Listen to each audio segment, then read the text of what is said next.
Bienvenidos a Historias Escalofriantes, un lugar donde las historias más oscuras cobran vida. Suscríbete al canal, deja tu like y prepárate para escuchar algo que quizá no te deje dormir esta noche. Comenzamos.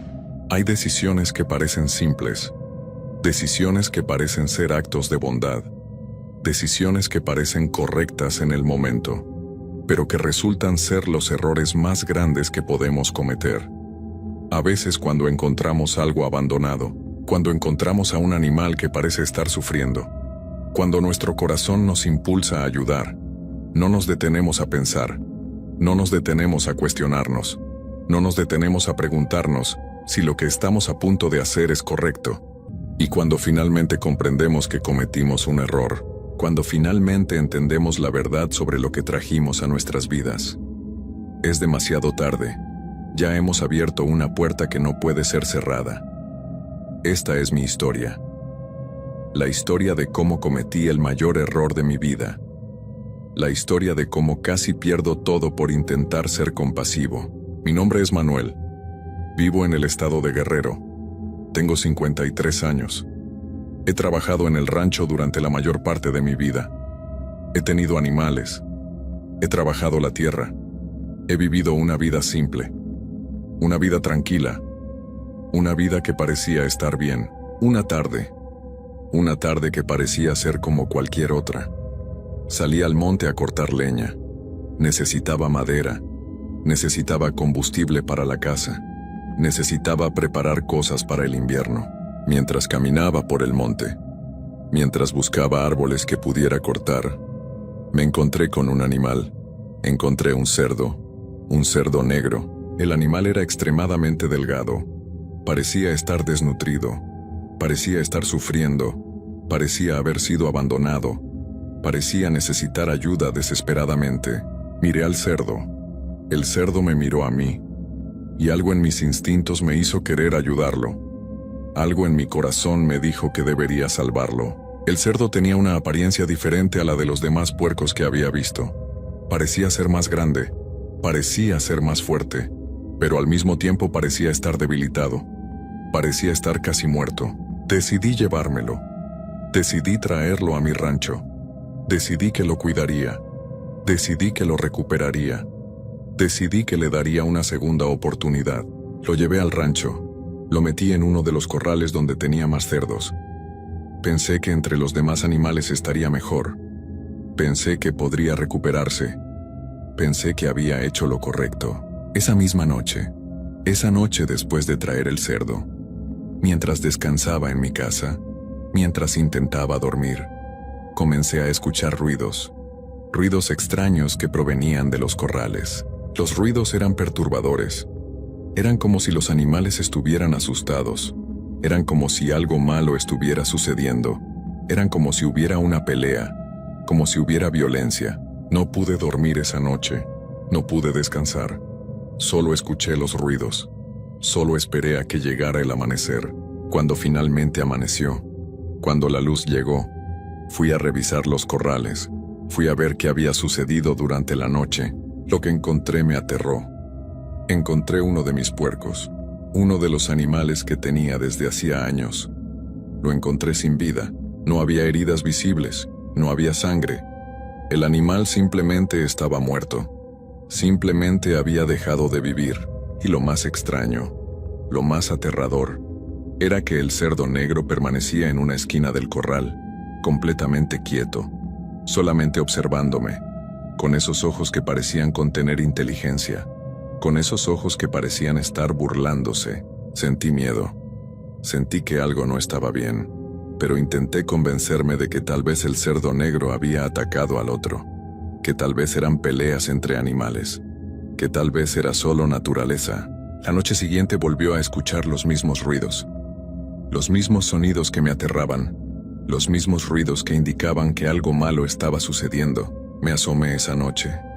Intenté ver qué estaba pasando, pero no encontré nada. Solo estaban los animales. Solo estaban los corrales en la oscuridad. Al amanecer, cuando revisé nuevamente, otro de mis animales apareció muerto. Otro cerdo. Otro de mis cerdos había sido reclamado. Esto continuó durante varias noches, noche tras noche. Cada madrugada los ruidos. Cada amanecer, un animal muerto. Cada día que pasaba perdía más animales. Perdía mi ganado. Perdía mi sustento. El cerdo negro continuaba observándome. Continuaba parado en su esquina. Continuaba como si estuviera esperando algo. Como si supiera exactamente lo que estaba sucediendo. Finalmente, después de varias noches de esto, decidí que no podía continuar. Decidí que tenía que descubrir la verdad. Decidí que no dormiría más. Decidí que me quedaría vigilando el corral esa noche. Esa noche cuando decidí no dormir. Esa noche cuando decidí vigilar. Cerca de la medianoche comenzó a suceder algo. Comencé a escuchar una voz. Una voz extraña. Una voz que parecía estar hablando en otro idioma. Una voz que no debería estar proviniendo de un animal. La voz parecía venir del cerdo negro. Parecía estar emanando de ese animal. Parecía estar saliendo de su boca. Y luego vi algo que cambió mi comprensión de todo. Vi cómo el animal se levantaba. Se levantaba sobre sus dos patas. Se levantaba como si fuera una persona. Se levantaba de una forma que ningún cerdo podría hacer. En ese momento, en ese instante, comprendí la verdad. Comprendí que aquello no era un cerdo normal. Comprendí que era un nahual. Era un brujo. Era alguien que había tomado la forma del animal. Alguien que había entrado en mi rancho. Alguien que estaba haciendo daño deliberadamente. El miedo que sentí fue puro. Fue absoluto, fue paralizante. Pero también sentí rabia. Sentí la necesidad de proteger. Sentí que tenía que hacer algo. Abrí el corral. Comencé a espantar al animal. Comencé a gritarle. Comencé a gritar pidiendo que se fuera. El extraño animal salió corriendo. Salió del corral. Corrió hacia el monte.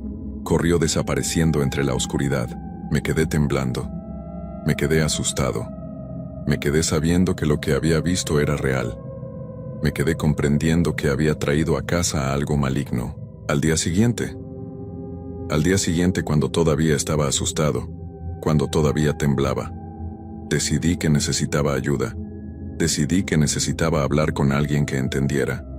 Decidí que necesitaba buscar a un brujo. Fui a buscar a un brujo de la región. Un hombre que supuestamente sabía sobre estas cosas. Un hombre que podría ayudarme. Un hombre que entendería lo que había sucedido. Cuando le conté, cuando le describí lo que había visto, cuando le expliqué sobre el cerdo negro, el brujo asintió lentamente, como si ya supiera, como si entendiera exactamente lo que había pasado. Es un nahual, dijo el brujo. Un brujo que ha tomado forma de animal. Alguien que quería entrar en tu propiedad. Alguien que quería hacerte daño. Alguien que estuvo cazando tus animales. El brujo me dio unas protecciones. Me dio cosas para colocar alrededor de mi casa. Me dio amuletos. Me dio instrucciones. Coloca estas cosas alrededor de tu casa, dijo el brujo. Coloca estas protecciones en cada punto de entrada, pero ten cuidado. Ten cuidado porque el nahual puede regresar. El nahual puede intentar vengarse. El nahual puede volver a intentar entrar. Las palabras del brujo me llenaron de esperanza, pero también de miedo. Esperanza porque tal vez podría estar protegido. Miedo porque sabía que no había terminado. Esa misma noche. Esa noche después de colocar las protecciones. Los animales comenzaron nuevamente a inquietarse. Comenzaron a asustarse. Comenzaron a mostrar signos de pánico. Poco después de que comenzaran a inquietarse, escuché fuertes golpes. Golpes contra las paredes de mi casa. Golpes que eran violentos. Golpes que eran como si algo intentara derribar las paredes. Golpes que indicaban que algo quería entrar. Me asomé por una ventana. Miré hacia afuera. Y lo que vi me heló la sangre. El cerdo negro estaba afuera de mi casa. Pero esta vez no estaba en forma de animal. Esta vez estaba parado sobre dos patas. Estaba caminando como una persona. Estaba golpeando la pared y tratando de encontrar una forma de entrar. La criatura golpeaba continuamente. Golpeaba como si tuviera fuerza sobrenatural. Golpeaba como si quisiera atravesar las paredes. Golpeaba como si quisiera entrarme. Quería alcanzarme. Pasé toda la noche encerrado. Pasé toda la noche aterrorizado. Pasé toda la noche escuchando los golpes. Pasé toda la noche esperando que lograra romper las paredes. Cuando finalmente llegó el amanecer, cuando la luz comenzó a llegar, los golpes cesaron. El nahual se fue. Desapareció como si nada hubiera sucedido. Pero yo no podía continuar. No podía seguir viviendo con ese miedo. No podía seguir en ese rancho. No podía seguir esperando que el nahual regresara. Al amanecer, tan pronto como pude, decidí que tenía que irme. Decidí que tenía que abandonar mi rancho. Decidí que tenía que irme a vivir al pueblo. Decidí que tenía que dejar todo atrás. Empaqué mis cosas. Dejé mis animales. Dejé mi casa. Dejé todo lo que había construido. Y me fui al pueblo. Me fui buscando seguridad. Desde entonces, desde esa noche cuando el nahual intentó entrar a mi casa, nunca volví a saber nada del cerdo negro. Nunca volví a verlo. Nunca volví a escucharlo, pero sé que continúa ahí. Sé que el nahual continúa rondando esa región. Sé que probablemente continúa en el rancho. Continúa esperando. Continúa buscando. A veces, cuando salgo del pueblo, cuando voy hacia esa dirección, siento que soy observado. Siento que algo me ve. Siento que el nahual sabe que continúo ahí. Que continúo viviendo. Que continúo siendo consciente de su presencia. Y me pregunto constantemente, si hubiera dejado ese cerdo en el monte, si hubiera simplemente continuado, si no hubiera intentado ser compasivo, ¿habría sucedido esto? ¿Habría evitado todo este sufrimiento? Pero la verdad es que no importa. La verdad es que lo hice. La verdad es que traje al nahual a mi casa. La verdad es que abrí una puerta que no puede ser cerrada. Y aunque abandoné el rancho, aunque me fui al pueblo, aunque intento vivir una vida normal, sé que jamás seré completamente libre. Sé que el miedo me acompaña. Sé que lo que sucedió nunca podrá ser olvidado, porque una decisión hecha con buenas intenciones, cambió mi vida para siempre. Una decisión de ayudar a un animal desconocido. Me costó todo lo que había construido. Una decisión que parecía correcta, resultó ser el mayor error de mi existencia. Historia 2. Hay lugares que no debería haber gente. Lugares que están apartados por una razón. Lugares donde los animales no van. Lugares donde la naturaleza se comporta de forma extraña. Y a veces, cuando aceptas un trabajo en uno de esos lugares, cuando te ofreces a vigilar, a proteger, a estar ahí durante la noche, descubres que no estás completamente solo. Descubres que hay algo más, algo que pertenece a ese lugar, algo que no quiere que estés ahí, algo que te observa, que te acecha, que espera el momento correcto. Mi nombre es Ismael, soy de Chihuahua. Trabajaba como vigilante. Trabajaba cuidando una hacienda remota, una hacienda que estaba ubicada en las montañas, una hacienda que estaba alejada de todo, un lugar que pocos visitaban. Trabajaba con un grupo de vigilantes. Éramos 5 en total. Trabajábamos en turnos nocturnos principalmente. Vigilábamos durante la noche. Protegíamos la hacienda de posibles ladrones. Protegíamos los terrenos. Protegíamos lo que había ahí. Al principio el trabajo era ordinario. Era tranquilo. Era solamente vigilancia. Era solamente estar atento. Era solamente cumplir con nuestro deber. Pero muy pronto las cosas comenzaron a cambiar. Comenzó con eventos pequeños. Eventos que podían tener explicación, pero que de todas formas nos preocupaban. Mi compañero Miguel fue el primero en notarlo. Miguel estaba en su ronda. Estaba caminando alrededor de los límites del terreno. Estaba vigilando como siempre lo hacía. Y vio una sombra que se movía entre los árboles. Una sombra que parecía estar acechando. Una sombra que desapareció cuando intentó investigar. Miguel me lo contó. Me dijo que había visto algo. Me dijo que probablemente era solo un animal. Me dijo que probablemente era un coyote. Me dijo que no quería alarmarse, pero luego, en la siguiente noche, yo también vi sombras. Yo también las noté acechando en los límites del terreno. Yo también las vi merodear.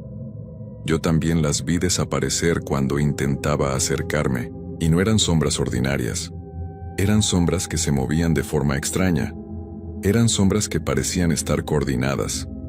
Eran sombras que parecían estar observando específicamente a los vigilantes. También comenzamos a escuchar sonidos. Sonidos que provenían del monte. Gruñidos guturales. Gruñidos que no parecían ser de ningún animal que yo conociera. Gruñidos que sonaban profundos. Gruñidos que sonaban como si algo grande estuviera ahí. Y el sonido de ramas quebrándose. Ramas que se rompían como si algo de gran tamaño estuviera caminando. Algo que no se preocupaba por ocultarse. Algo que deliberadamente hacía ruido. Algo que quería que supiéramos que estaba ahí. Comenzamos a hablar entre nosotros. Comenzamos a compartir lo que estábamos experimentando. Comenzamos a darnos cuenta de que no era imaginación. Comenzamos a comprender que algo estaba sucediendo. El patrón era claro. Cada noche, durante nuestros turnos, la criatura estaba ahí. Estaba acechando, estaba observando, estaba buscando algo, estaba esperando algo. Una noche que nunca olvidaré. La situación escaló completamente. Fue durante mi turno. Fue cuando estaba vigilando con otro compañero llamado Jorge. Fue cuando escuchamos un sonido estruendoso, un sonido que cimbró la estructura. Un sonido tan fuerte que parecía que algo había chocado contra la hacienda. Un sonido que hizo que ambos corriéramos hacia el lugar del ruido. Llegamos a la parte frontal de la hacienda. Llegamos rápidamente. Llegamos con miedo, y la vimos. Había una figura oscura. Una figura que estaba de pie frente a la hacienda. Una figura que parecía ser grande. Una figura que parecía ser amenazante. Al principio, cuando la vi por primera vez, pensé que era un perro. Un perro de dimensiones anormales. Un perro que era extremadamente grande. Un perro que parecía estar herido. Un perro que se tambalea levemente. Pero entonces sucedió algo que cambió todo. La criatura se levantó. Se puso de pie sobre sus patas traseras. Se enderezó completamente. Y cuando lo hizo, cuando se levantó por completo, vimos lo que realmente era. No era un perro. No era nada cercano a un perro. Era una figura humanoides. Tenía forma humana, pero no era humana. Tenía brazos, tenía piernas, tenía un cuerpo que casi parecía humano. Pero tenía cuernos, cuernos que salían de su cabeza, cuernos que parecían ser oscuros, cuernos que se extendían hacia arriba, cuernos que parecían ser enormes, y sus ojos brillaban con una intensidad que no era natural. Sus ojos brillaban como si estuvieran iluminados desde adentro. Sus ojos brillaban con algo que parecía ser malicia. Sus ojos parecían estar observándome directamente. Parecían estar viendo mi alma. Jorge gritó. Jorge corrió hacia atrás. Jorge quería alejarse de esa cosa. Yo intenté reaccionar. Intenté hacer algo. Intenté confrontar a la criatura, pero antes de que pudiera hacer nada, antes de que pudiera acercarme, la criatura se movió. Se movió con una velocidad que no debería tener algo de su tamaño. Se desapareció. Se desvaneció en la oscuridad del monte. Se fue como si nunca hubiera estado ahí. Jorge y yo nos miramos. Ambos estábamos aterrados. Ambos habíamos visto lo mismo. Ambos sabíamos que algo muy malo estaba sucediendo. Informamos de lo que había ocurrido. Informamos a los otros vigilantes. Informamos a nuestro supervisor. Pero nadie parecía tomar en serio. Nadie parecía comprender la magnitud de lo que había sucedido. Nadie parecía creer completamente lo que estábamos describiendo. Con el paso de los días, los avistamientos se volvieron más frecuentes. La criatura continuaba apareciendo, continuaba acechando, continuaba observándose desde la distancia. La veíamos en los límites del terreno. La veíamos entre los árboles. La veíamos en la oscuridad del monte. Siempre observaba. Siempre estaba quieta, siempre mantenía sus ojos brillantes enfocados en nosotros. En varias ocasiones, Encontrábamos que la criatura había merodeado cerca de la oficina. La encontrábamos rondando el edificio principal. La encontrábamos como si estuviera esperando, como si esperara el momento exacto en que bajáramos la guardia. Comenzamos a no poder dormir. Comenzamos a estar constantemente alertas. Comenzamos a vivir en un estado de miedo constante. Mis compañeros estaban asustados. Estábamos todos asustados. Estábamos viviendo bajo una tensión constante. Durante el día, cuando llegábamos a nuestras casas, intentábamos descansar, pero no podíamos. Podíamos pensar en la criatura, podíamos recordar sus ojos, podíamos recordar esa forma imposible. Durante la noche, cuando regresábamos a trabajar, estábamos nerviosos, estábamos esperando verla nuevamente. La criatura nunca atacaba, nunca intentaba entrar en la hacienda, nunca intentaba hacernos daño directamente, pero su simple presencia, la simple hecho de que estuviera ahí, el simple conocimiento de que nos estaba observando, eso era suficiente. Eso era terrorífico. Comenzamos a hablar entre nosotros. Comenzamos a considerar la posibilidad de renunciar. Comenzamos a preguntarnos si el dinero valía la pena. Comenzamos a cuestionarnos si podíamos continuar. Y entonces, una noche que fue el punto de quiebre, sucedió algo que cambió todo. La criatura dejó de esconderse. Dejó de observar desde la distancia. Dejó de mantenerse en los límites. Dejó de esconderse y simplemente apareció. Apareció a plena vista. Apareció durante el turno de la noche. Apareció frente a nosotros. Apareció sin intentar ocultarse. Estábamos haciendo nuestra ronda. Estábamos caminando alrededor de la hacienda. Estábamos intentando mantener la calma. Y entonces, de repente, ahí estaba.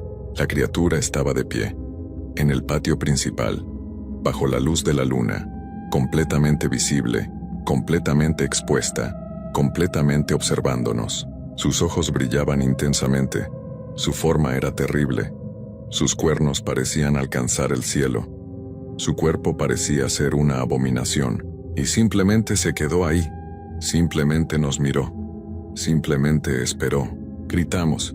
Gritamos pidiendo que se fuera.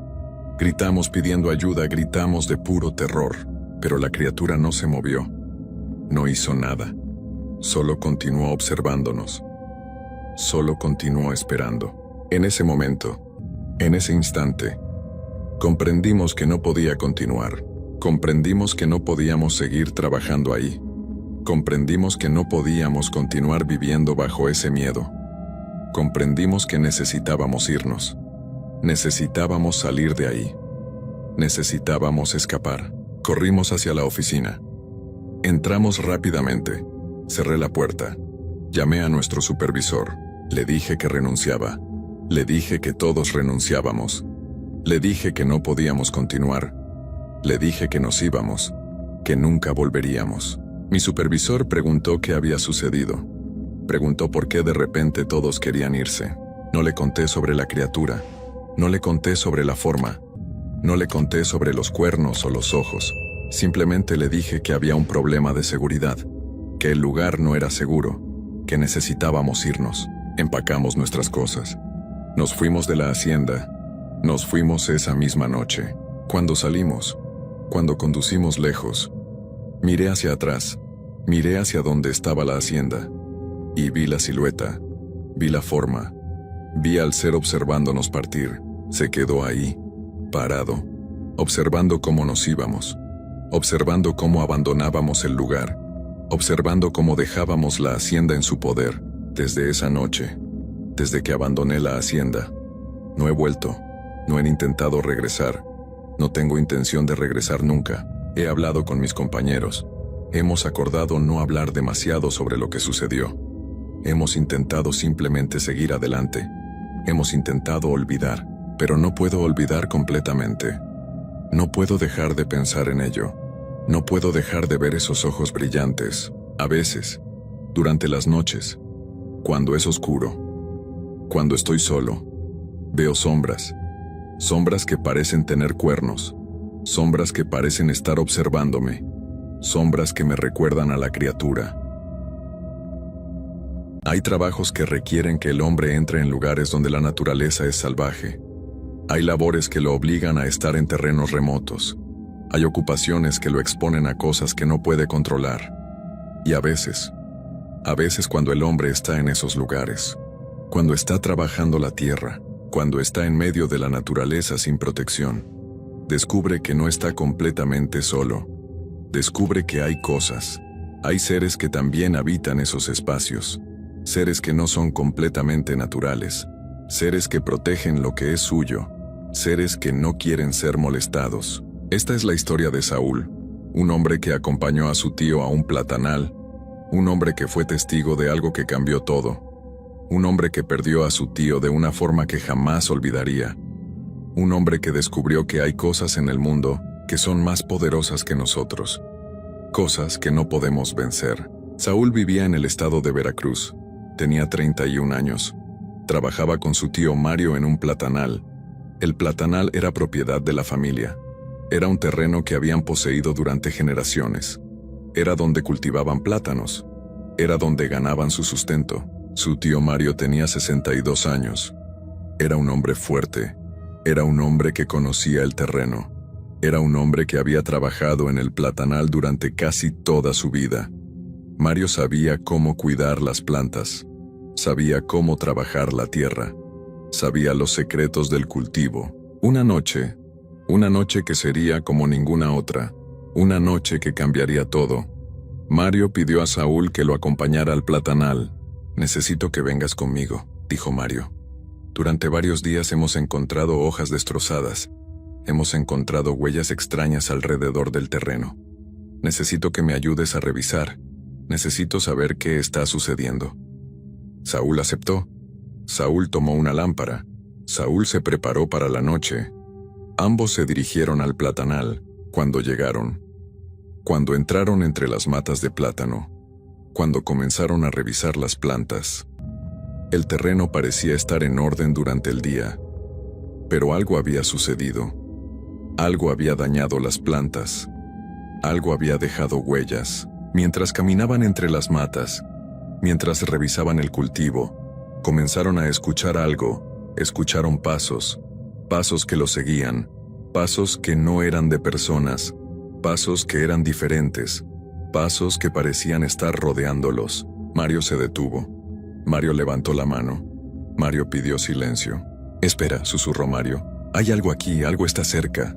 Saúl sintió el miedo. Sintió que algo no estaba bien. Sintió que algo malo estaba aproximándose. Iluminaron con la lámpara. Iluminaron hacia donde provenían los pasos. Y vieron algo. Vieron una criatura. Una criatura que estaba observándolos. La criatura estaba a unos metros de distancia. La criatura estaba encorvada. Estaba extremadamente delgada. Estaba cubierta de pelo oscuro. Estaba observando a ambos hombres con una intensidad que era aterradora. Mario reconoció inmediatamente lo que era. Reconoció sin dudarlo, reconoció el peligro. «No lo mires directamente», dijo Mario rápidamente. «No lo mires. No hagas contacto visual. Eso es un nahual. Eso no es un animal común. Es algo que no debemos confrontar». Saúl apartó la mirada. Apartó los ojos de la criatura, pero podía sentirla. Podía sentir que continuaba observándolos. Podía sentir su presencia maligna. La criatura se quedó donde estaba. Se quedó inmóvil. Se quedó observando. Y luego desapareció. Se desvaneció entre las matas. Ambos hombres respiraron. Ambos sintieron que podían respirar nuevamente. «Tenemos que irnos», dijo Mario. «Tenemos que salir del platanal ahora». Pero cuando intentaron irse, cuando intentaron regresar a la casa, algo los detuvo. Algo los obligó a quedarse. Algo que no podían explicar. «Regresaremos mañana», dijo Mario después de una pausa. «Regresaremos cuando sea de día. No es seguro estar aquí de noche cuando hay un nahual». Desde aquella noche, desde aquel primer encuentro, los encuentros se volvieron cada vez más frecuentes, cada vez más aterradores. A veces escuchaban al nahual correr entre las plantas. Lo escuchaban moviéndose entre el cultivo. Lo escuchaban como si estuviera jugando, como si estuviera disfrutando de la caza. Otras veces lo veían. Lo veían parado a lo lejos. Lo veían mientras trabajaban. Lo veían siguiéndolos, observando cada movimiento, esperando algo. En una ocasión encontraron huellas. Huellas que rodeaban completamente la pequeña casa donde guardaban las herramientas. Huellas que mostraban que el nahual había estado ahí. Huellas que mostraban que había estado buscando algo, buscando una forma de entrar. Mario comenzó a cambiar. Mario comenzó a sospechar algo. Mario comenzó a creer que el nahual lo estaba siguiendo específicamente a él. «Es por mí», dijo Mario una noche. «Ese ser está tras de mí. No está tras de ti. Está tras de mí. Hace años. Hace mucho tiempo. Sucedió algo que molestó a alguien. Alguien que no debería haber sido molestado. Y ahora ese alguien, ese nahual, se está vengando de mí». Saúl no entendía completamente. Saúl no sabía qué había hecho su tío, pero podía ver el miedo en los ojos de Mario. Podía ver que Mario estaba asustado. Podía ver que Mario sabía algo que no quería compartir. Pasaron días así. Pasaron días de vigilancia constante. Pasaron días de miedo. Días después de varias semanas de ataques constantes, después de noches sin dormir, después de vivir con el miedo, Mario dijo que tenían que regresar al platanal. Dijo que tenían que investigar qué estaba sucediendo realmente.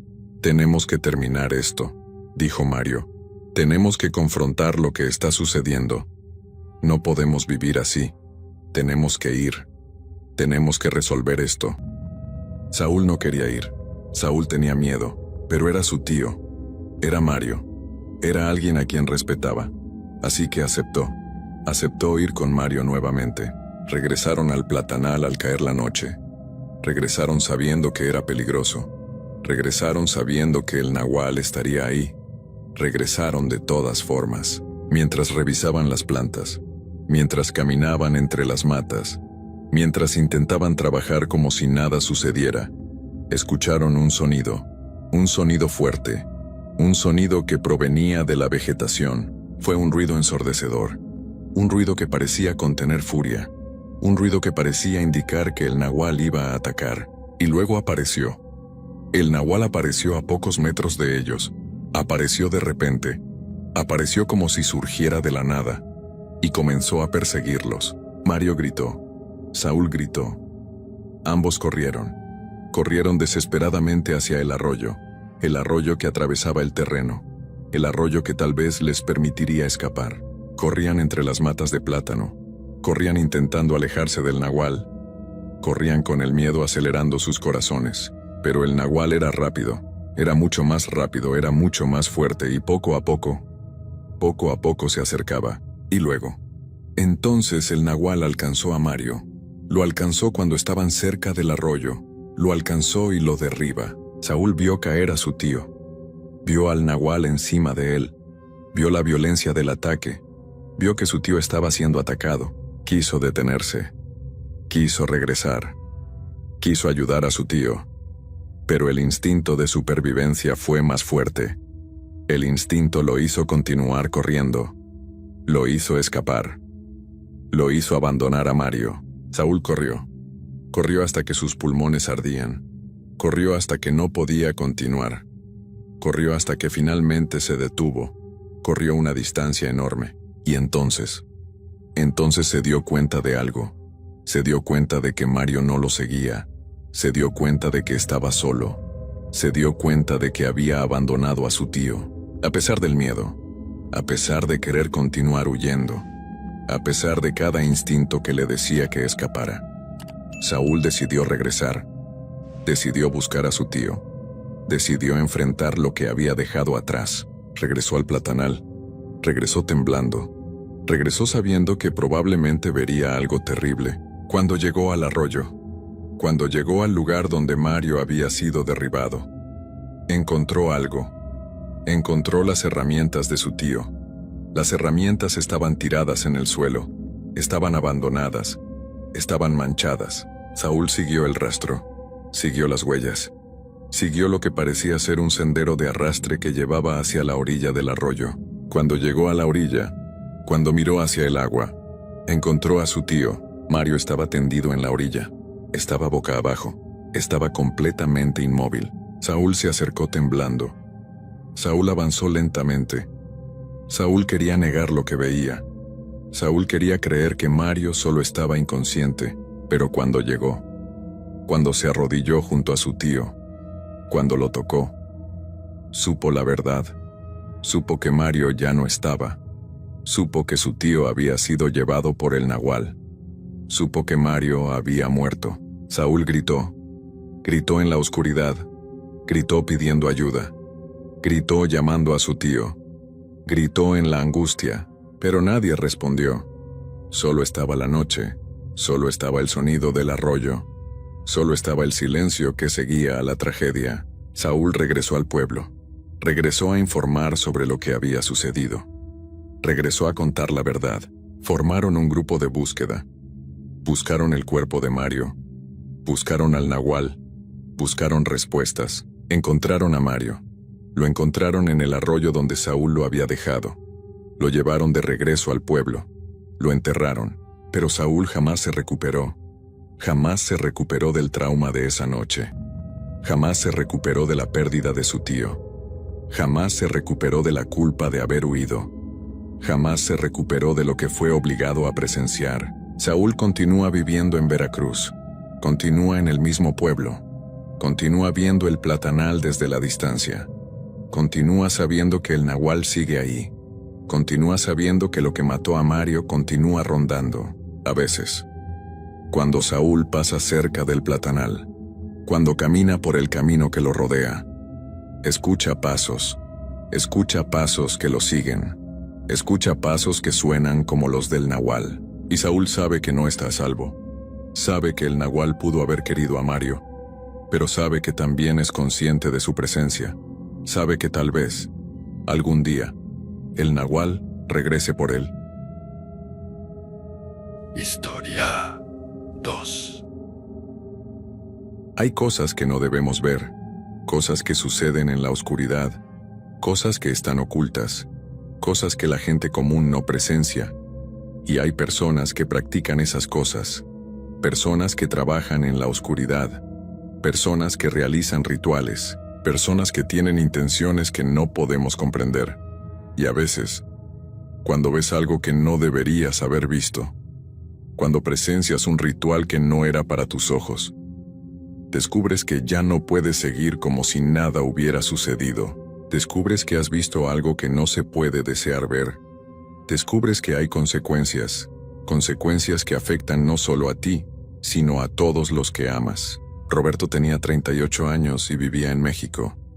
Roberto trabajaba como electricista. Tenía una esposa. Tenía un hijo pequeño. Tenía una vida ordinaria. Hace poco tiempo se mudaron. Se mudaron a una casa vieja.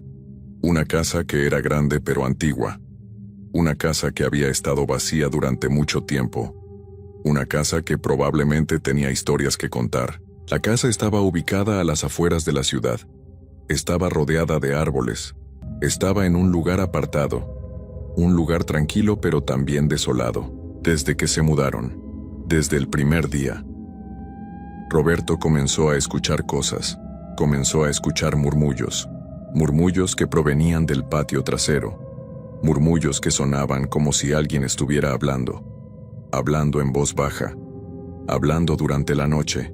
También escuchó ruidos extraños. Ruidos que no podía identificar. Ruidos que sonaban como si algo se estuviera moviendo. Algo que caminaba. Algo que se movía deliberadamente. Roberto intentó no pensar demasiado en ello. Intentó convencerse de que probablemente era solo viento. Que probablemente era solo animales. Que probablemente no había nada de qué preocuparse.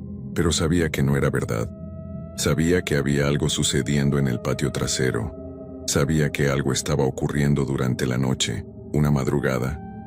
Una madrugada cuando Roberto no podía dormir. Una madrugada cuando los murmullos eran particularmente fuertes. Decidió investigar. Se levantó sigilosamente. No quería despertar a su esposa. No quería despertar a su hijo. Solo quería ver qué estaba sucediendo. Se acercó a la ventana que daba al patio trasero. Se escondió detrás de la cortina, observó hacia afuera y vio algo que lo paralizó. Había una anciana de pie en el patio trasero. Estaba arrodillada frente a un altar improvisado, un altar que no había notado antes, un altar que probablemente había sido construido recientemente. El altar tenía velas encendidas, tenía fotografías, tenía objetos extraños que Roberto no podía identificar completamente. Tenía cosas que parecían ser rituales. La anciana estaba pronunciando palabras. Estaba hablando en un idioma que Roberto no comprendía. Un idioma que sonaba antiguo. Un idioma que sonaba oscuro. Un idioma que parecía contener poder. Roberto observó durante varios minutos. Observó mientras la anciana continuaba hablando. Observó mientras realizaba movimientos extraños. Observó mientras se movía alrededor del altar. Y luego, de repente, la anciana se quedó completamente inmóvil, completamente quieta, completamente estática. Y luego, lentamente, levantó la cabeza. Levantó la cabeza como si supiera exactamente dónde estaba Roberto, como si supiera exactamente dónde estaba mirando. Y la miró. La miró directamente hacia la ventana. La miró directamente hacia donde Roberto estaba escondido. Roberto sintió que el corazón se le paraba. Sintió que el miedo lo paralizaba. Sintió que algo malo estaba sucediendo. La anciana sonrió. Sonrió una sonrisa que parecía imposible. Sonrió como si supiera que la estaban observando. Y luego comenzó a apagar las velas, una por una. Apagaba cada vela. Apagaba mientras continuaba sonriendo. Apagaba mientras continuaba mirando hacia donde estaba Roberto. Roberto corrió. Corrió de vuelta a la habitación. Se metió en la cama. Se acostó junto a su esposa e hijo. Intentó que su corazón dejara de latir tan rápidamente, pero sabía que algo malo estaba sucediendo. Sabía que algo oscuro había llegado a su casa. Desde aquella noche, desde esa madrugada, las cosas comenzaron a cambiar dentro de la casa. Su esposa comenzó a escuchar pasos. Pasos en el pasillo. Pasos que sonaban como si alguien estuviera caminando lentamente. Pasos que ocurrían durante la madrugada. Su hijo pequeño despertaba todas las noches llorando. Despertaba asustado. Despertaba pidiendo que lo abrazaran. Despertaba señalando hacia el patio. Señalando hacia donde estaba la anciana. Señalando como si viera algo que Roberto y su esposa no podían ver. Roberto también comenzó a sentir cosas. Comenzó a sentir que alguien se sentaba al borde de su cama mientras dormía. Sentía el peso. Sentía el movimiento del colchón. Sentía que algo ocupaba espacio en su cama, pero cuando se despertaba, cuando encendía la luz, no había nadie. Esto continuaba noche tras noche. Continuaba semana tras semana. Continuaba como si fuera un ritual que nunca terminaba. Una madrugada, Roberto volvió a mirar hacia el patio, volvió a asomarse por la ventana, volvió a esconderse detrás de la cortina, y descubrió algo que lo heló de terror completamente. La anciana estaba realizando exactamente el mismo ritual. Estaba pronunciando las mismas palabras. Estaba haciendo los mismos movimientos. Pero esta vez había algo diferente. Esta vez había algo que hacía que el ritual fuera más aterrador. En el centro del altar, donde antes no había nada específico, ahora había una fotografía de su familia, una fotografía de Roberto, de su esposa, de su hijo, una fotografía que estaba colocada en el centro del altar. Roberto gritó de horror, gritó sin poder contenerse. La anciana levantó la cabeza nuevamente. La levantó lentamente. La levantó como si hubiera estado esperando exactamente eso, como si hubiera estado esperando que Roberto gritara. La anciana sonrió nuevamente. Una sonrisa que no era completamente humana. Una sonrisa que contenía algo más oscuro. Roberto corrió hacia la puerta. Corrió hacia el patio. Corrió porque quería detener esto. Quería enfrentar a la anciana. Quería hacer que parara. Salió corriendo al patio trasero. Salió gritando. Salió con la intención de confrontarla. Pero cuando llegó al patio, cuando llegó al lugar donde estaba el altar, la anciana ya había desaparecido. Solo había las velas apagadas. Solo había el altar vacío. Solo estaba la fotografía de su familia. Roberto tomó la fotografía. La sostuvo en sus manos. Observó la imagen de su familia. Observó sus caras. Observó que sus caras en la fotografía parecían estar sonriendo de forma extraña. Roberto regresó a la casa. Regresó pensando que tal vez, solo tal vez, todo había terminado. Pensó que tal vez había visto lo peor. Pensó que tal vez ahora estaría seguro, pero estaba equivocado. Cuando entró a la casa, cuando cruzó la puerta, descubrió algo que cambió todo. Su esposa y su hijo estaban de pie. Estaban completamente inmóviles. Estaban frente a la ventana. Estaban mirando hacia el patio trasero. Roberto se acercó a ellos. Los llamó. Los intentó despertar. Pero no respondieron. Permanecían inmóviles. Permanecían con la mirada fija hacia afuera. ¿Qué están haciendo?, preguntó Roberto, pero no respondieron. Simplemente continuaron mirando hacia el patio. Roberto se acercó más. Se paró junto a ellos. Miró hacia donde estaban observando. Y vio a la anciana. Estaba de pie, justo afuera de la ventana, observando a Roberto, observando a su esposa, observando a su hijo, observando a toda la familia. La anciana sonrió. Una sonrisa que parecía imposible. Una sonrisa que parecía contener toda la maldad del mundo. Y entonces sucedió algo que Roberto nunca olvidaría. Su esposa comenzó a hablar. Comenzó a abrir la boca. Comenzó a emitir sonidos. Pero la voz que salía de su boca no era la voz de su esposa. Era una voz diferente. Era una voz que parecía ser la de la anciana. Era una voz que hablaba en otro idioma. Un idioma que Roberto no comprendía. Un idioma que sonaba antiguo. Un idioma que sonaba oscuro. Roberto intentó detenerla. Intentó cubrir la boca de su esposa. Intentó hacer que dejara de hablar, pero no pudo moverse. No pudo hacer nada, estaba paralizado. Su esposa continuaba hablando. Continuaba pronunciando palabras en ese idioma desconocido. Continuaba como si no fuera completamente ella. Su hijo continuaba mirando hacia la ventana. Continuaba completamente inmóvil. Continuaba como si estuviera bajo algún tipo de hechizo. Y luego, de repente, todos los sonidos cesaron. Toda la música que pudiera haber. Todos los ruidos del exterior. Todo se apagó. Las luces se apagaron. La casa quedó completamente a oscuras, completamente negra. Roberto gritó. Gritó pidiendo que volviera la luz. Gritó pidiendo ayuda. Pero no hubo respuesta. Solo la oscuridad. Solo el silencio. Solo la sensación de que algo malo estaba sucediendo. Luego, después de lo que pareció una eternidad, después de tiempo que no podía medir, las luces regresaron. Regresaron poco a poco. Regresaron iluminando lentamente la habitación. Pero cuando la luz regresó, cuando Roberto pudo ver nuevamente, la casa estaba vacía. Su esposa ya no estaba. Su hijo ya no estaba. Ambos habían desaparecido, se habían evaporado, se habían ido sin dejar rastro. Roberto gritó. Gritó con toda la fuerza que tenía. Gritó pidiendo que regresaran. Gritó pidiendo ayuda. Corrió por la casa. Buscó en todas las habitaciones. Buscó en todos los rincones. Buscó desesperadamente, pero su esposa e hijo no estaban en ningún lado. Roberto salió corriendo de la casa. Salió al patio. Buscó alrededor. Buscó hacia el bosque. Buscó en todas partes, pero no encontró nada. Solo encontró el altar. Solo encontró las velas. Solo encontró la fotografía de su familia. Roberto fue con la policía. Reportó la desaparición. Contó lo que había sucedido, pero la policía no le creyó. La policía pensó que estaba loco.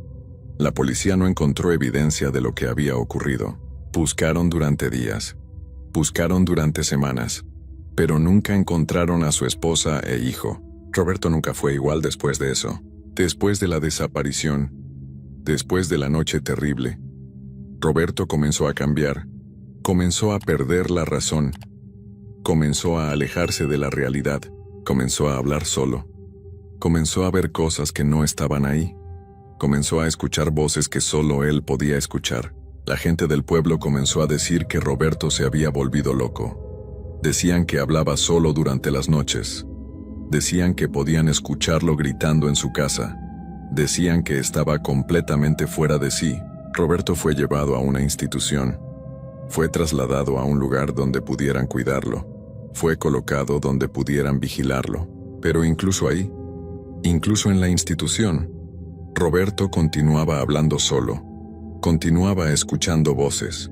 Continuaba viendo a la anciana. Decía que la anciana venía a visitarlo. Decía que la anciana continuaba haciendo rituales. Decía que la anciana lo observaba constantemente, a veces, durante las madrugadas. Los enfermeros escuchaban a Roberto hablando. Escuchaban que parecía estar conversando con alguien. Escuchaban que parecía estar en otro mundo. Escuchaban que parecía estar completamente poseído. Hay historias que son contadas una y otra vez en pueblos pequeños. Historias que pasan de generación en generación. Historias que parecen ser solo leyendas. Historias que nadie cree completamente. Pero a veces, apenas a veces, estas historias resultan ser verdaderas. Resultan ser reales. Resultan ser más aterradoras de lo que imaginábamos. Y cuando suceden, cuando ocurren de verdad, cambian las vidas de quienes las experimentan para siempre. Cambian a las familias. Cambian a los pueblos. Esta es la historia de Cristóbal, un hombre del estado de Guerrero, un hombre que vivió una noche que jamás podría olvidar. Una noche cuando él y su hermano menor encontraron algo en el camino, algo que cambió sus vidas para siempre, algo que le quitó a su hermano, algo que lo marcó para el resto de su existencia. Cristóbal vivía en el estado de Guerrero. Tenía 38 años. Vivía con su hermano menor en un pueblo pequeño. Su hermano se llamaba Javier. Tenía 23 años. Eran hermanos cercanos. Se querían. Se cuidaban el uno al otro. Una noche que parecía ser como cualquier otra. Una noche después de una fiesta patronal. Cristóbal y Javier decidieron regresar a casa. La fiesta había sido en un pueblo cercano. Habían estado celebrando. Habían estado disfrutando, pero se hizo tarde. Se hizo más tarde de lo esperado. Cuando finalmente decidieron irse. Cuando finalmente comenzaron el regreso. Ya era poco antes de la medianoche. Ya estaba oscuro. Ya era peligroso. Caminaban por un camino de terracería. Un camino que bordeaba un río. Un camino que conocían bien. Un camino que habían recorrido muchas veces. Un camino que parecía ser seguro. O al menos, eso creían, mientras caminaban, mientras se dirigían a casa, mientras avanzaban en la oscuridad. Comenzaron a escuchar algo. Escucharon un sonido que era desgarrador, un sonido que parecía ser el llanto de una mujer, un llanto que venía desde la oscuridad, un llanto que parecía venir desde el río. Cristóbal se detuvo. Javier se detuvo. Ambos escuchaban. Ambos intentaban entender de dónde venía el sonido. El llanto era profundo. Era doloroso. Era como si alguien estuviera sufriendo. Era como si alguien estuviera pidiendo ayuda. Era como si alguien necesitara que la rescataran. ¿Escuchas eso?, preguntó Javier. Hay alguien que está llorando. Alguien necesita ayuda. Cristóbal se dio cuenta de lo que estaba sucediendo. Cristóbal comprendió lo que era ese sonido. Cristóbal sabía las historias. Cristóbal había escuchado los cuentos desde que era niño. No, dijo Cristóbal. No es una persona.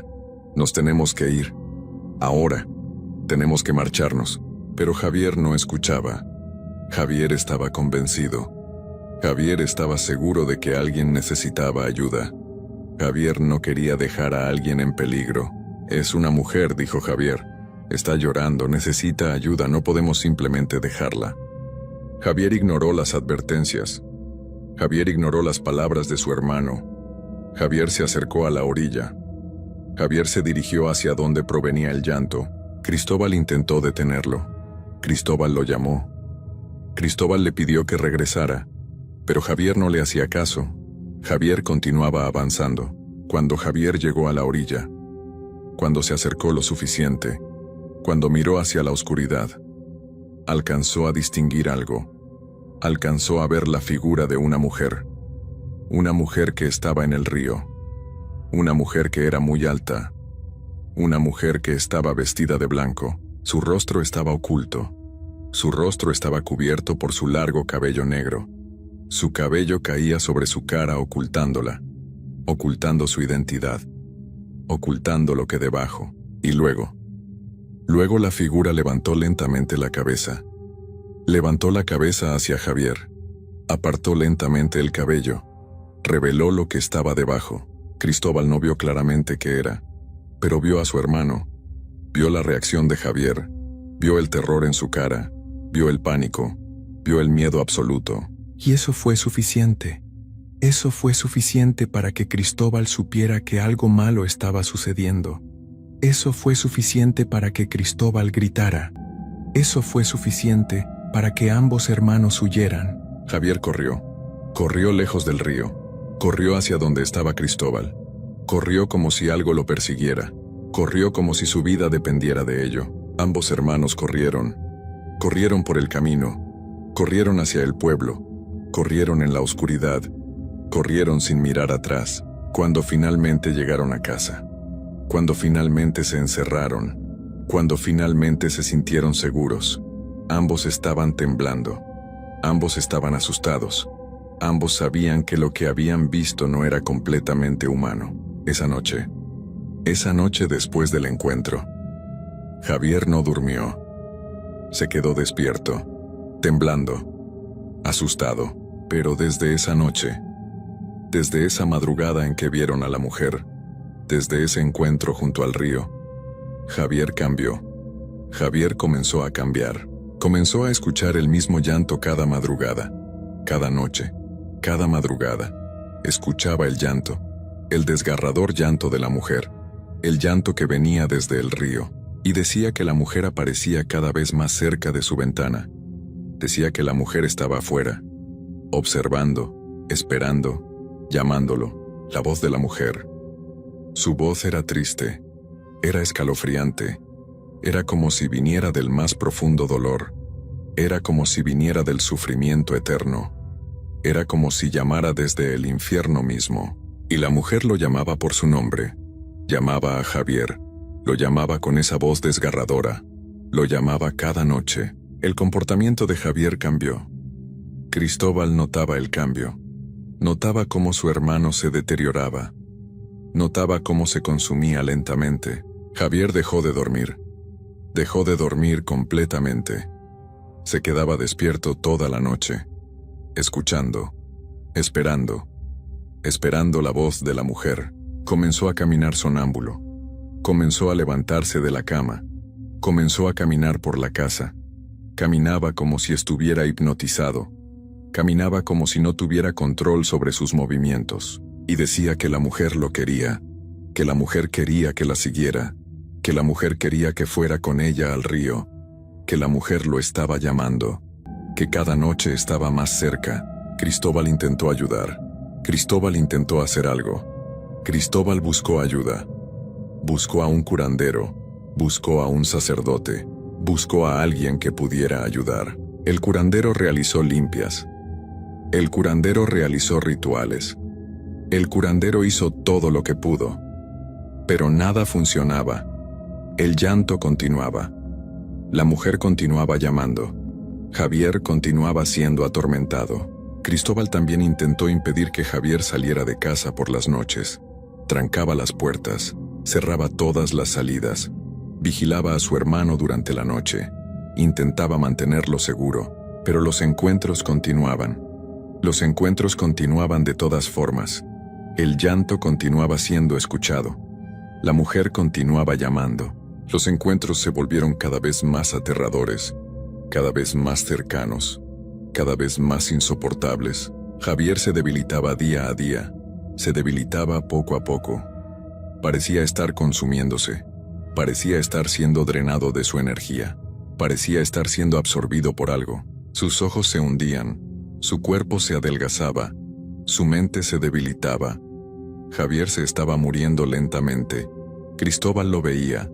Cristóbal estaba viviendo el terror de ver a su hermano desaparecer poco a poco. Una madrugada, Una madrugada después de varias semanas de tortura. Una madrugada cuando Cristóbal estaba intentando descansar. Una madrugada cuando pensaba que tal vez esa noche sería diferente. Escuchó algo. Escuchó un sonido. Escuchó que una puerta se abría. Escuchó que la puerta de la casa se abría. Cristóbal se levantó rápidamente. Se levantó del pánico. Salió de su habitación y lo vio. Vio a su hermano. Javier estaba caminando hacia la puerta. Estaba caminando descalzo. Estaba caminando lentamente, como si fuera hipnotizado, como si no tuviera control sobre su cuerpo. ¡Javier!, gritó Cristóbal. ¡Javier, detente! Pero Javier no respondía. Javier no escuchaba. Javier continuaba caminando. Cristóbal corrió hacia él. Intentó detenerlo. Intentó agarrarlo. Intentó traerlo de regreso. Pero Javier era más fuerte. O había algo más fuerte. Algo que lo guiaba. Algo que lo atraía. Algo que lo jalaba. Javier salió de la casa. Salió hacia la noche. Salió hacia la oscuridad. Salió hacia el camino que llevaba al río. Cristóbal lo siguió. Corrió tras él. Corrió intentando alcanzarlo. Corrió intentando salvarlo. Mientras corrían, mientras se acercaban al río, una espesa neblina comenzó a levantarse. Una neblina que era densa. Una neblina que lo cubría todo. Una neblina que hacía imposible ver. Cristóbal perdió de vista a su hermano. Perdió de vista el camino. Perdió de vista todo. Solo había neblina. Solo había oscuridad. Solo había el sonido del llanto. El desgarrador llanto de la mujer. Cristóbal gritaba el nombre de su hermano. Gritaba intentando encontrarlo. Gritaba pidiendo que respondiera, pero no había respuesta. Solo había el sonido del viento. Solo había el sonido del río. Solo había el llanto. Cristóbal corría a través de la neblina. Intentaba encontrar el camino. Intentaba encontrar a su hermano.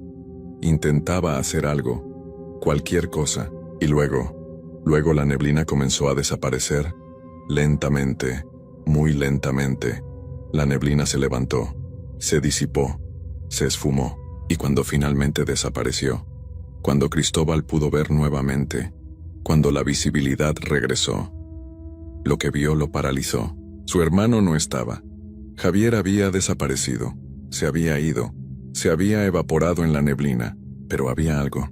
Había evidencia de lo que había sucedido. Había huellas, huellas de pies descalzos, las huellas de Javier, huellas que iban desde donde estaba el camino, huellas que se dirigían hacia el río, huellas que eran húmedas, huellas que parecían estar mojadas, y las huellas terminaban en la orilla del río, terminaban donde comenzaban las aguas, terminaban sin explicación. Javier había entrado al río, Javier se había sumergido, Javier había seguido a la mujer, Javier se había ido. Cristóbal gritó el nombre de su hermano, gritó pidiendo ayuda, gritó en la oscuridad, pero nadie respondió. Solo el río continuaba su curso, solo la oscuridad continuaba, solo el silencio reinaba. Cristóbal corrió a buscar ayuda, fue al pueblo. Pidió que buscaran a Javier, pidió que salvaran a su hermano. Formaron un grupo de búsqueda. Buscaron en el río, buscaron durante horas, buscaron durante días, buscaron en toda la región, pero nunca encontraron a Javier. Nunca encontraron su cuerpo. Nunca encontraron rastro de él. Solo encontraron las huellas que Cristóbal había visto. Las huellas que desaparecían en el río. Las huellas que eran la última evidencia de que Javier había estado ahí. Javier desapareció. Javier se fue. Javier fue reclamado por la mujer del río. Fue reclamado por la Llorona. Desde esa noche, desde esa madrugada cuando Javier desapareció, Cristóbal nunca volvió a ser el mismo. Vive con el trauma. Vive con la culpa. Vive sabiendo que no pudo salvar a su hermano. Vive sabiendo que la Llorona se lo llevó. Vive sabiendo que Javier continúa en el río. A veces, cuando Cristóbal camina por ese camino de terracería, cuando pasa cerca del río, cuando cae la noche, escucha el llanto, el mismo llanto que escucharon aquella noche, y Cristóbal se pregunta si Javier está ahí, si continúa en el río, si la Llorona lo mantiene con ella, si su hermano sufre eternamente? Historia 2. Hay carreteras que tienen historias, carreteras que conectan pueblos, carreteras que la gente usa todos los días. Pero hay carreteras donde suceden cosas extrañas, cosas que no se explican fácilmente, cosas que la gente se atreve a contar solo en voz baja. Y a veces, cuando estás solo en una carretera, cuando la noche es profunda, cuando la neblina lo cubre todo, descubres que no estás tan solo como creías. Descubres que hay cosas que esperan, cosas que buscan atención, cosas que quieren viajar, cosas que buscan a alguien que se atreva a ayudarlas. Daniel tenía 35 años y vivía en Baja California. Daniel trabajaba como transportista, conducía camiones, conducía carreteras largas, conducía frecuentemente, conocía bien las carreteras de su región. Una de esas carreteras era la Rumorosa, una carretera famosa, una carretera que conectaba ciudades, una carretera que tenía muchas curvas, una carretera que era peligrosa especialmente durante la noche. Daniel había conducido la Rumorosa cientos de veces. Conocía cada curva, conocía cada sección, conocía la carretera como la palma de su mano. Pero una noche que él nunca olvidaría, algo sucedió que cambió todo. Era una noche fría. Una noche cuando la temperatura había caído considerablemente. Una noche cuando la neblina era espesa, muy espesa. Tan espesa que era difícil ver la carretera frente a él. Daniel conducía lentamente. Conducía con cuidado. Conducía porque sabía que en esas condiciones era fácil perder el control. Estaba atravesando una de las curvas más solitarias de la Rumorosa. Una curva que era peligrosa. Una curva donde el camino se estrechaba. Una curva donde había un barranco de un lado. Y entonces la vio. Una mujer. Una mujer de pie a un lado de la carretera. Una mujer vestida completamente de blanco. Una mujer que estaba haciendo señas. Una mujer que le pedía que se detuviera. Daniel sintió un escalofrío. Sintió algo que le decía que continuara, que no se detuviera, que siguiera adelante. Pero también sintió compasión. Pensó que probablemente la mujer estaba en problemas. Pensó que probablemente necesitaba ayuda. Pensó que debería detenerse. Debería ofrecerle un aventón. Así que lo hizo. Detuvo su automóvil. Abrió la puerta del copiloto. «Sube», dijo Daniel. «Te llevaré a donde necesites ir». La mujer entró al automóvil sin decir nada. Entró lentamente. Se sentó en el asiento del copiloto. Cerró la puerta. Daniel continuó conduciendo. Continuó por la carretera. Continuó hacia adelante. La mujer apenas habló durante el trayecto. Solo le pidió algo. Una sola cosa. Le pidió que la llevara hasta el siguiente mirador. Un mirador que estaba más adelante. Un mirador que quedaba a varios kilómetros. Daniel asintió. Daniel dijo que la llevaría, pero conforme conducía, conforme viajaban, Daniel notó algo extraño. La temperatura dentro del automóvil comenzó a descender. Comenzó a bajar considerablemente. Era como si el aire acondicionado estuviera al máximo, pero Daniel sabía que no lo estaba. Los vidrios del automóvil comenzaron a empañarse. Comenzaron a nublarse de forma lenta, como si alguien los estuviera cubriendo con su aliento. Daniel sentía frío. Sentía mucho frío. Sentía que el frío penetraba su ropa. Sentía que el frío llegaba hasta sus huesos. Miró hacia el lado. Miró hacia donde estaba la mujer. Y vio algo que lo aterró. La mujer tenía el rostro cubierto por su largo cabello. Su cabello largo le cubría casi completamente la cara. Pero lo más aterrador era que parecía no parpadear. Sus ojos, lo poco que podía ver, no parpadeaban. Solo miraban hacia el frente. Solo observaban la carretera. Daniel intentó concentrarse en conducir. Intentó no pensar en la mujer. Intentó convencerse de que probablemente estaba imaginando cosas. Intentó convencerse de que probablemente estaba nervioso. Pero el frío continuaba. El frío era cada vez más intenso. Finalmente llegó al mirador. Llegó al lugar que la mujer había pedido. Daniel detuvo el automóvil. Abrió la puerta del copiloto. «Aquí es», dijo Daniel. «El mirador, puedes bajar aquí». Pero cuando volteó hacia el asiento del copiloto, Cuando se giró para ver a la mujer, descubrió algo que cambió su vida para siempre. El asiento estaba vacío, completamente vacío. La mujer se había desaparecido. Daniel gritó.